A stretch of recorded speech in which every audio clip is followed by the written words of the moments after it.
I put in the chat a PDF copy of the pattern for this face mask. And I printed it out and just to make sure that it was the right size, but it looks like this. If you don't have a printer and you want to do this, I can leave this pattern for you at the 1111 building with security in an envelope. I'm happy to do that. So let me know. Or if you want, you can email me your address and I'll send it to you snail mail, which shouldn't take too long if you're not that far away. The other thing that you're going to need, other than just a small amount of fabric, because you're going to cut 4. I've got 2 of the lining and 2 of the, I just do them different. You can do 4 pieces the same, but it's just a small piece of fabric. So you can use just about anything. And what we do is create a pocket in here so that you can put that extra lining inside. So the thinness of this fabric doesn't necessarily mean it's not effective. You can go ahead and line it. And then again, I wear a second mask as well. The other thing you're going to need for sure is some elastic. Joann's has a 1/4 inch elastic. You can buy 1/4 inch elastic online. You don't need that much. You could buy a yard, or you can, grab a few yards just to have it, because there's 2 ways to put the string on. I like the string on like this. This is one continuous piece of a string. It's a little bit stretchy. And what I've used is like an old t-shirt, and I just sewed it shut and turned it on my overlock machine. But I like it this way because you could just put it on, you just stretch it over your head. The only thing though is that it has to go up here. And for me, it's not around my ears pulling. It also feels a lot better up there, and it just makes your ponytail oh so more fashionable than it was. But anyway, that's an option. You can also cut 2 pieces and just put 1 piece in each for the 2 ears, and that would be about 9 inches long. So if you use a continuous piece, it's about 35 or less inches. If you use 2 pieces, it's approximately 9 inches. You sew them shut. But I would pin it shut and adjust it first, and then see if that's what you want. So either way, that's how you make this mask. So back to the sewing machine. Here we go. The first thing you do is sew the 2 pieces together. This is the right sides together. It's obviously one color, so it doesn't matter. This one has 2 different sides. I have either this square, funny square, or polka dots. So I'm going to use the polka dots. And this has a definite change at the very bottom where you're curving around and then you're pivoting and going straight. And I like to do that just for a closer fit, because fit is everything on a mask. You want to make sure it's comfortable and that it does fit. So I'm just going 1/4 inch according to the pattern. I'm in a back stitch, and I'm just first sewing the curved seam and nothing else. On your machines, if you follow the edge of the foot, that's 1/4 inch if you have that standard foot on. So I'm just following that, and I'm curving my fingers so that it'll make a nice clean curve. And then when I get down to this part where it kind of goes straight a little bit, I go about where I think it's the 1/4 inch. When I make that pivot, I put the needle down, I straighten it, and then I go straight down. That is making, oh no, a back stitch. This is making that little pocket. That's why I do it like this, because I like to press that up. So here's that little, well, you can't see it's white thread, but that's that little pivot I made. So I'm just going to snip that open just a little bit so that when I turn this up, it's going to fold up nicely. So now I go to the iron really quick. If you have an iron, it's helpful. If not, you can struggle through finger pressing, but pretty much, as you probably found out, sewing is really, you do need an iron when you're sewing. So all I do is open them up right side, and then I just grab my iron and I push the seam. I can't really see it, and I'm not mashing it. I'm just pushing the curved part of the seam to one side. While it's facing up, I'm pushing it so that it goes to the left. It doesn't really make any difference which way you push it, but I do it like that. And I do the same thing with the lining or the other side. And that way, when you put them wrong sides together, you're going to get opposing seams, which is great. That's what you want. So I just gave that a little press to flatten it out nice. Things go together better when you press them first. The next step on this is to sew the bottom so that you can create that little pocket. And I like to leave 2 inches on each side.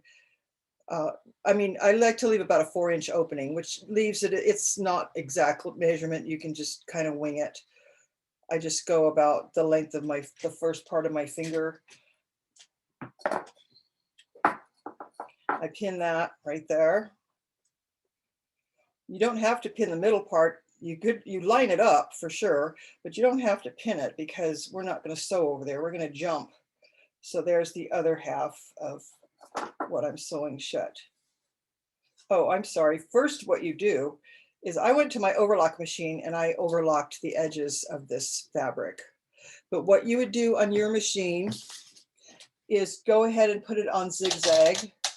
You can put it as far open on the zigzag as you want, and then just go close to the edge where the needle is. It looks like the needle is actually going to fall off the fabric, but that's okay because we're going to stitch this down like a hem and we don't want the fabric to ravel. So you take the part that I already overlocked. I just unthreaded.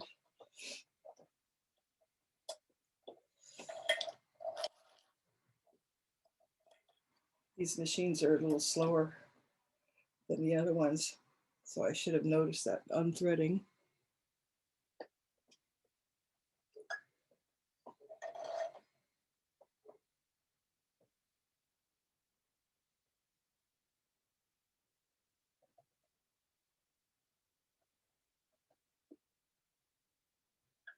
Okay, so all I'm doing is zigzagging over the edge of the fabric so that it will not ravel. But the other thing it's helping me do is create that hem so that it doesn't fall out later. So I'm feeding the fabric so that the fabric is at the right side of that opening on the foot. And you just pull it along. So you're going to do that on both sides of this before you pin them together. I've already pinned mine together, but you're going to do this zigzag stitch on both sides. And it looks a little different, but it will definitely work. This is what yours will look like. You've got the zigzag, and it does make a little bit of a curl. So it's helping you. This is no longer raveling. And when you fold it and stitch on top of it, it's not going to come apart. So that's the reason for doing it. I believe I just ran out of bobbin thread.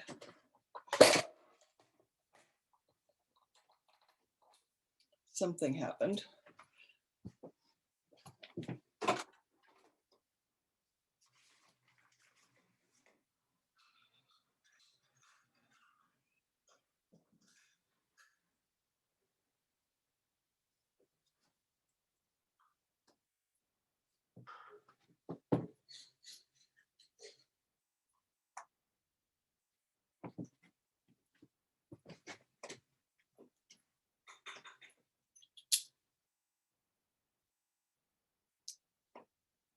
I should have checked my bobbin thread before I started. Shame on me.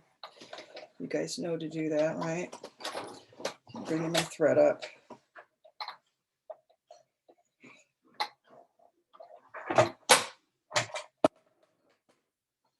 Okay, so you've gone on both edges of just the bottom of your mask, zigzagged. And that's what I've done here with the overlock. So now I'm going to put the 2 pieces together like I just showed you.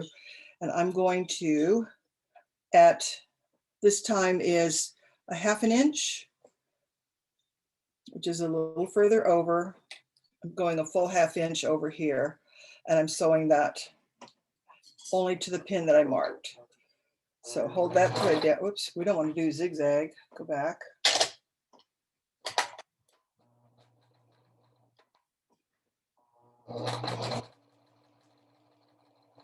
So I'm just going to stop on or around the pin, and I'm going to back stitch on there so that I have it.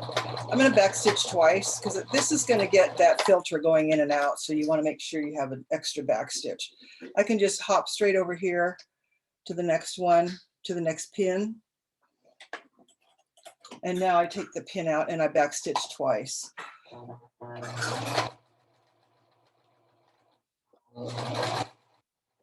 the edge, back stitch again. Then you got to go and clip all of your threads off that you jumped on this side. It's better to clean them all up now instead of later. You have all these threads driving you crazy or hanging out and looking goofy. Okay, so I've got my bottom sewn. I left that opening. At this point, I want to press this open and I want to sew this shut. I want to sew this hem open so that it won't get in the way when I put the filter in and out. So I just go to the iron, open this up with my fingers, and I just do a little bit at a time. I'm actually going to just do the purple side first.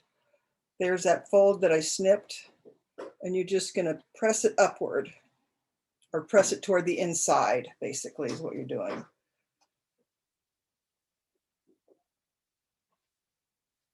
Make sure you spread it so that you're not mashing it. You want to spread that seam open so that it's laying flat.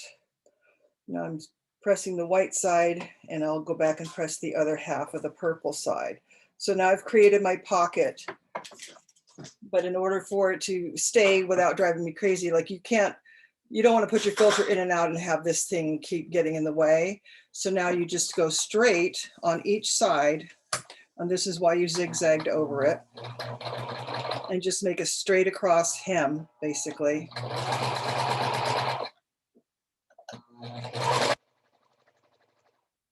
Just follow toward the edge and spread at that curve.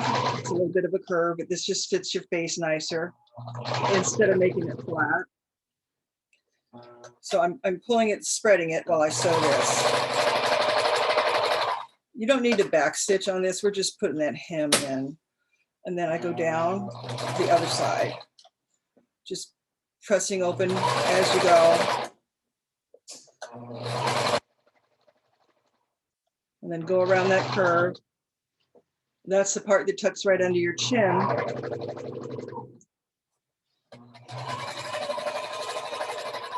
And then you're done and ready to cut off the excess pieces you have. The other side I didn't. I made a jump, so I don't have to cut it off. So this is what I have. My two pieces are sewn together. I've got the opening, and I hemmed the opening on each side so that it stays open all the time. Now I'm going to close it up again, put right sides together. Now I'm going to pin right at the very top. This is right above your nose. I like to line that hem up. I mean, those two seams up really nice and snug next to each other. I put a pin right in there. And then we're back to the 1/4 inch seam allowance. So we're not going to do anything with this side here. We're going to only go across the top at 1/4 inch. Back stitch on that. There is a slight curve here. And just keep lining up your two pieces so that you make sure that you're getting both of them nice and neat together. I can see the purple one underneath. But just sew a little bit at a time. You don't have to rush through this. Just do your curves nice and methodically. And as I get toward my pin, I'm curving up in a different direction, but I want to take my pin out before I run. I don't want to run over it. You can run over it, but I don't like to. So I'm following the curve there. And I'm just lining as I go. You could pin this whole thing ahead of time if you want. It's such a small piece, I don't always pin it. Depends on the fabric. Sometimes fabric says, you gotta pin me. And I back stitch again. And then I cut that close. Oh, magnetic pins. Oops. Trying to move the machine so you guys can see better. There we go. So now we have it sewn across the top and the bottom. You can flip it either way that you want. You don't have to go from the opening. You can go from the sides or whichever way, because we have 3 holes here, so we can flip it any way we want. So I like to pull this like this to get those threads flattened out a little bit. So I'm giving this a little tug here so that when I put the two pieces together, it flattens out nicely. I press it again. Pressing is everything to the final project, the final look of the project. So this is how I get my shape, is to get this thing pressed. And also I like to top stitch it. It's up to you if you want to top stitch it. I'll show you what I mean. And that's optional.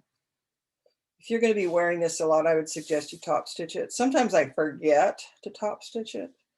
So all I'm going to do is worry about this little section here that I'm trying to press. I'm not going to try to press the whole thing. Just worrying about that there so that I don't have a big mess. Just press what you can. And then pick it up and then press the other section. It's important you have them flat.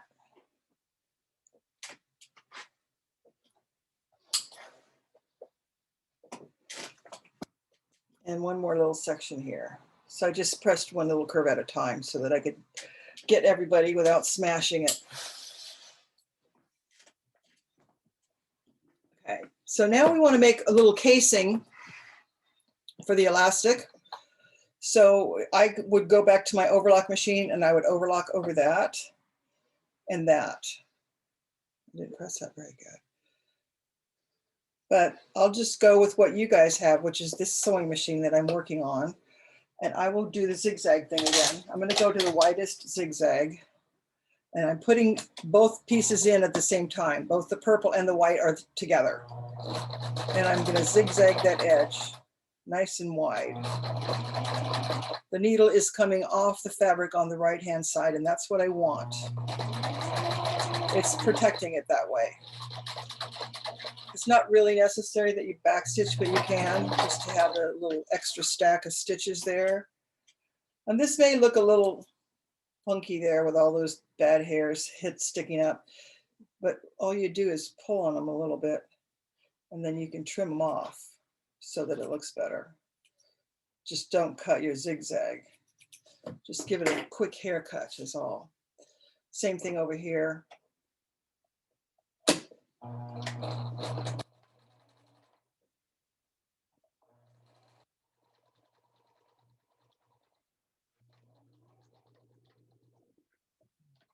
These are pretty easy to make, and they're actually really easy and fun to make, like 3 or 4 at a time. So I'm pulling all the extra threads and giving it a quick haircut. All this is going to be inside, so it won't hurt if it doesn't look that great, but it'll look fine. So now I go back to the iron, and I do like to iron this again. I know, I just love my iron. You have to fall in love with your iron. And now I'm going to fold this over by 1/2 inch. It doesn't have to be a huge 1/2 inch, just general. I'm not necessarily going to measure it, but I'm trying to form a casing. So I have folded my piece over like that, laid it flat, and I like to hit it with a steam.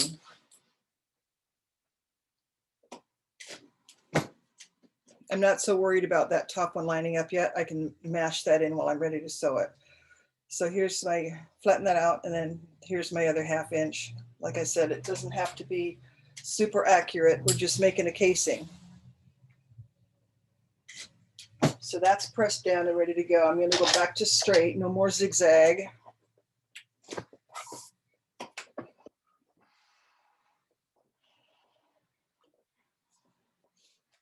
Let's see if we can get a good photo of this. You could pin this down if you want, but what we're doing is this part that we zigzag, yeah, we're sewing on the zigzag, but this part that we folded, we're going to sew way over here on the zigzag. Don't sew over here. You want to sew way over on the zigzag. That's forming the casing. So you do definitely want to back stitch. I do at least twice, just because the elastic is going to be going in and out, and I feel like it's stronger to give it a couple times. So this is hanging off a little bit here. So all I'm going to do is bunch it in because I don't want it to hang off. You could pin that. Sometimes these come out smooth and perfect. Other times it's like, cram it. pinch it, squeeze it, whatever. So I made that little pleat there. That way it's even at the top. And again, back stitch a couple times.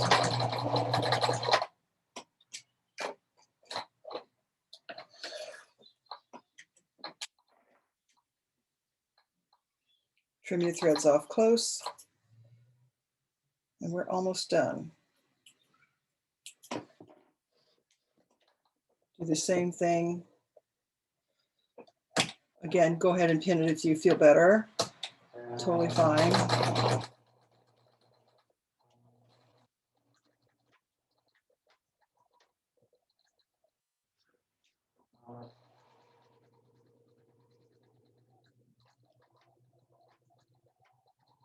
And that was a double back stitch. And we're totally done with this. Now we have to do is get the elastic into this casing. So I'll use the one piece that I have. I got to get a safety pin.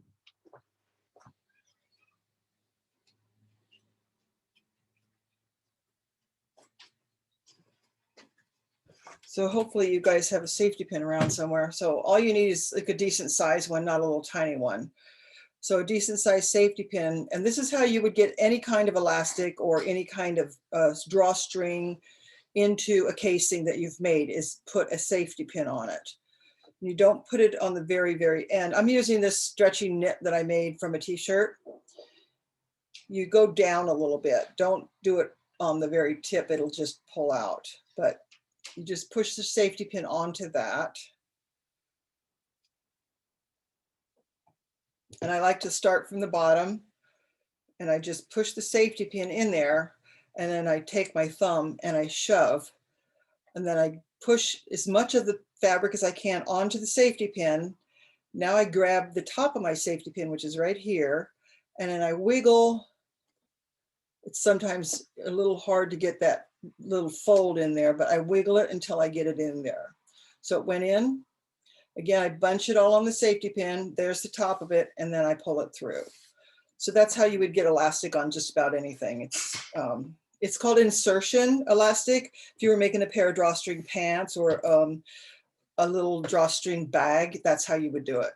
So safety pin goes into this part. You're continuous. This is around the top now. It's just a continuous strip. If you were making the two different earpieces, then you would put them in separately and cut them off and measure it, tie a knot, or you can sew it shut. I'll show you what I mean by sewing it shut. This one's a little tighter, which I sewed it shut a little bit tighter than the other one. But we're going to get it in there anyway.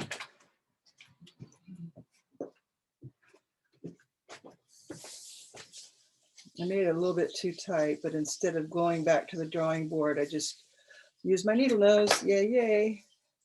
And there we go. Bunch and pull on that safety pin, and then you're home free. So I like to leave about 6 inches across the top because this is stretchy. And then I just tie it a bow or somewhere. I tie it on me and measure it. And that's the best way to do it. Just tie it in a bow and measure it. If it's too big, then you can tighten up the bow, but somewhere you'll have to, at some point you put it on and tie your bow, or you can tie it in a knot. If it's going to be the right spot, tie it in a knot, then you don't have to keep opening this every time you put it on. You just stretch it over your head. So any questions on that?